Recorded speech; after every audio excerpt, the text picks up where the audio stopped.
My job tonight is to introduce the speaker and not bore you with that. That's his job, is to bore you to death. But I can do that.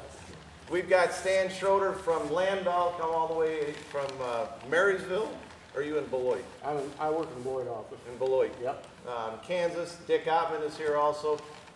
This is kind of what informal meeting going through with Landoll, the tillage products. You saw some outside, the VT there. It's what you guys want to know. So what questions you have, let us know, and I'll turn it over to Stan. Thank you, Tim. First off, we want to thank Tim and all the Empire guys for inviting us in to put on a little program for you tonight. Like Tim says, it's going to be very informal. I don't prepare things. I just kind of ramble on, so you'll catch on to that here pretty quick. But my goal tonight is to kind of familiarize you a little bit more with our company, talk farming in general, show you some of the tools that we build. It doesn't make sense if a guy from Kansas comes out here and tells you how to farm. You know, we do things totally different back there in the Midwest. We have different moisture conditions, different soil types. But what we'd like to point out is what our tools will do in the ground. And if it fits the operation you've got or solves some of your problems, that's what we want to talk about. So anytime if you want to break in and ask questions, do that. Feel free to. Well,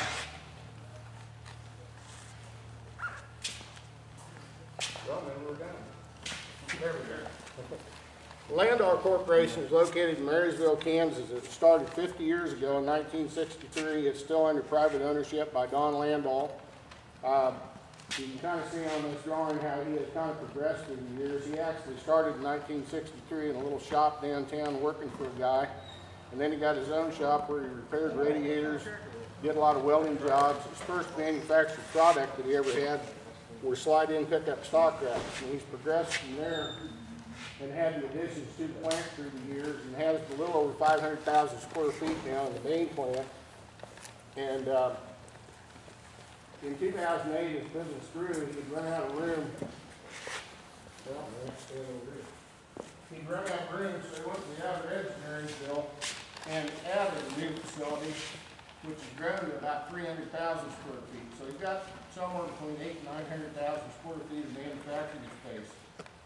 He employs a little bit over 1,000 people now. He's a diversified company using several different product lines. But in these plants, he houses some of the finest equipment there is as far as tillage equipment goes. He has this is the largest laser tube cutter in North America. It came out of Switzerland. It's 120 feet long. It's heavy enough that it sits on 6 feet of concrete. And what he does with this tool, it's capable of taking a 50-foot stick of tubing, and it puts it through this laser tube cutter, and it cuts out parts. We never have to move from station to station, so whether we're welded or holes drilled or different things, it'll handle anything that'll fit through a 20-inch diameter hole up to an inch thick. So that's some pretty darn large tubing that it'll work with. When it comes out, it's a part. You can have the same stick of tubing, and it'll make all of these parts randomly as you program it. You know, they're all CNC controlled. It's very, very efficient. He's also got about 30 robotic welders. 5 of them are these 8-meter twin-armed robots. What they are, this is on a rail. There are 3 welding stations. There's a pit there, so when they rotate those frames, they're still at waist height for the guys that are loading frames and people that are unloading the frames. But it goes like on, say, a 3-section disc. They'll load a frame here for a wing. It'll weld that up. It'll move to the center station, do the center frame, and then go to the next station where it'll do the other one. Just to kind of tell you how efficient that is on a 13-foot center section on a disc. It took 2 guys about 7 to 8 hours to weld it up. This robot does it in less than an hour. Now, a lot of times people think that robots take away jobs. But in this case, it takes 5 people working on this end of this ramp to load the frame, and 5 guys on the other end. So it's actually increased employment. But it does speed up our timing and our efficiency, and we can put out a lot more product. This just shows one of the arms here. It welds here, one welds here. These arms they're Japanese made. Everything you see in blue here designed by Don Landoll. The Japanese people told him it wouldn't work, to where he fed the wire from up above, and they found out that it did, and now they're back in there trying to see if they can buy the patent, because he patented this operation. When we get done with the welded frames, we never take them back outside. We do just-in-time manufacturing. When they come out of the weld jig, they go straight into the paint. This, it's hard to show you on these slides the magnitude of the size of this building and this operation, but you can see some guys walking right in here, and what this is the blaster. We don't use any acid or chemicals to clean the rusty steel. We heat it, and we explode the pores to where the rust actually just erupts out of there, and then it goes into this blaster, which has 5 25-horse motors that are slinging and shot in there to clean it out. When it comes out of that blaster, that metal is almost white. It's called white metal. It's very clean, ready to go into paint. We use all powder coat paint. This paint room is probably as clean as your everyday dirt here. It's a very clean environment. You can't smell paint. You can stand all day beside this paint booth in a white shirt and you've never got a speck on you. It reclaims any of the overflow. When the frames go in there, these wands go up and down, putting paint on there, and it's all magnetized where it attracts to the metal. What these ladies are doing in this paint booth in these two locations down here where this is magnetically, you have a square corner, obviously as the powder coat paint comes in, it's going to go to whatever metal is closest that it attracts to, so a lot of times you don't get paint down in the corners. So they're filling in the gaps and just making sure that we get about 6 mils of paint on the entire unit. When it comes out of there, it goes into an oven where it's baked at 475 degrees. It's all on a rail. It's all timed by what you mentioned the tubing we're using, what the thickness is, so that we know we get it heated up to where it cures on the frame bed.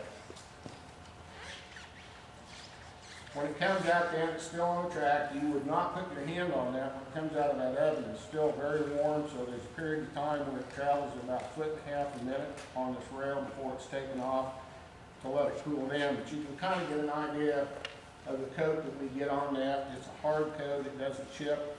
The color stays very good for quite a number of years. Boy, I'm hitting the clicker too fast. We also, at the plant, we try to assemble as much as we can. Like in this row here, what they're doing at this station is building disc gangs. Normally, anything that you see on the Landoll tool is black. We've assembled that at the plant, like shank assemblies, gangs on a lot of our tools. We're trying to cut down all the assembly we can for the dealers so they can get it out to the farms quicker. Everything's loaded inside the building. The trucks are brought in there. Everything's loaded with overhead boards, so we don't pick anything up the forklift any more than we have to. We try to prevent as much as we can, scratches and things like that. So we're doing the best job we can there. I talked about Landoll being a diversified company, while agriculture is still by far the largest portion of our business. We do other things. Landoll has been noted for years as having this gooseneck detachable trailer. The equipment's getting so big now, there's height restrictions, moving things around the country. I don't think you can go to a combine plant anymore, a dealer can't, and pick up a combine without having a detachable trailer because we can get them real low to the ground. That was going back for rework. Well, I thought it was going to the junkyard. Yeah. We have one division that works with the government. We do some government contracts where the government comes in and contracts certain specific detailed trailers they want built. This is actually a pod mover where they have these in military zones, and like they load these containers on there, and they're set up as mobile hospitals or command centers. So we do a lot of stuff like that. Something's pretty interesting right now. They contracted us to build rocket launcher trailers. And the government came in with their design. We built their trailer to their specs.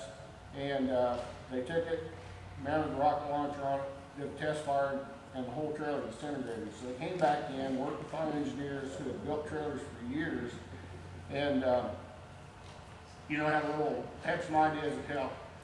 And so now, what we do is we build these trailers, and they go to the U.S. government, military.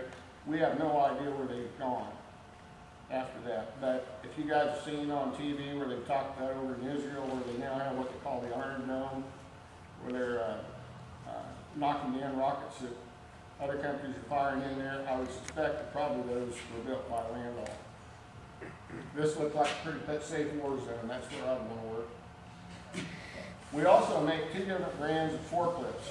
Once again, we've got diversification. If one market's suffering, usually another we pick it up. We can keep our employment very steady. We have very, very, very few layoffs ever. I mean, once our employment grows, it stays there, it keeps increasing. This is the Denby line, which came out of England originally. It's from very narrow aisle warehousing. You can kind of see some companies here that buy these: Sony, LG, Starpipe, Black & Decker. This way they can put their aisles narrow, they get more storage in a building like this. They can narrow it up and maybe need an extra aisle. We also build the Drexel line of forklifts, which is for very narrow road. You can notice on this one that the mast turns, but it stays in the same direction. That forklift will take 4,000 pounds at 32 feet and set it on a shelf. It's equipped with a camera, so you can see what's going on up there. Another interesting thing, a lot of these are used on the U.S. nuclear submarines because they can pick up a missile, have it beside it, and then go up to different decks on the ship. Landoll also owns a little company called ICON, which makes dirt moving equipment. We've got a nice 16-yard grader that is a pull type. A lot of farm use for that. We do those, sell a lot of those. We make a 10-yard carryall that has a push wall. It's got dolly wheels, so you don't have to put a special hitch on your tractor. If you ever want to gravel road, if you pick the gravel up, you can go out and set that to where you dump 2 inches, 3 inches, whatever you want to do. We also build a 5-yard just carryall, which will pick dirt up, but it'll dump it one time. Landoll acquired the Brillion company about 2 years ago. They moved the production out of Brillion, Wisconsin, down to Marysville, Kansas. We produced it down there at our plant. They did maintain all of the engineers, marketing, and service people that Brillion had. They are still located up in Brillion, Wisconsin. Mr. Landoll understands the importance of the knowledge base, and so when he does acquire a company like this, he is not going to get rid of people because 30, 40 years of experience working with these tools, he needs those people to keep service and maintenance and new product ideas going.